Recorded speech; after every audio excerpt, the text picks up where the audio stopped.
আসসালামু আলাইকুম। দেখেন গায়েস, এই ভিডিওটা সম্পূর্ণ ভিডিও দেখেন একটু ধৈর্য সহকারে। দেখেন এই ঝোপঝাড়ের ভিতরে নারকেল গাছ, নারকেল গাছটির ভিতরে দেখেন বিশাল আকারের একটি সাপ। দেখেন খুব বিষাক্ত এই সাপটি। দেখেন কিভাবে ধরার চেষ্টা করতেছে রফিক ভাই সাপটিকে। সবাই ধৈর্য সহকারে ভিডিওটা দেখেন, দেখেন কিভাবে সাপটিকে ধরে।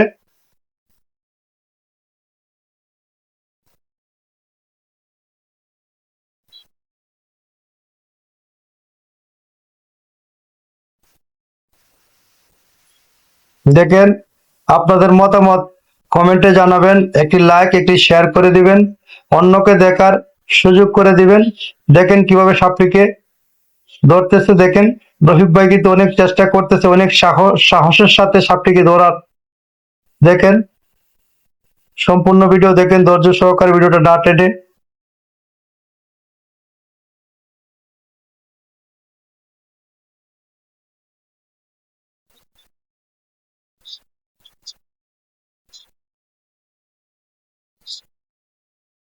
দেখেন কিভাবে সাপটি, এই যে সাপটি ধরে ফেললো, ভিডিওটা না টেনে সম্পূর্ণ ভিডিও দেখেন।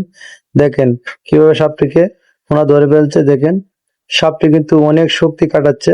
দেখেন ওনার ফুল শক্তি দিয়ে কিন্তু সাপটিকে টেনে নারকেল গাছ থেকে বের করার চেষ্টা করতেছে। দেখেন ভিডিওটা সম্পূর্ণ ভিডিও ধৈর্য সহকারে দেখেন এই ভিডিও। দেখেন দেখেন অনেক বড় সাপ। দেখেন সাপটা বের করে নিয়ে আসছে নারকেল গাছ থেকে। দেখেন দেখেন অনেক বড় সাপ।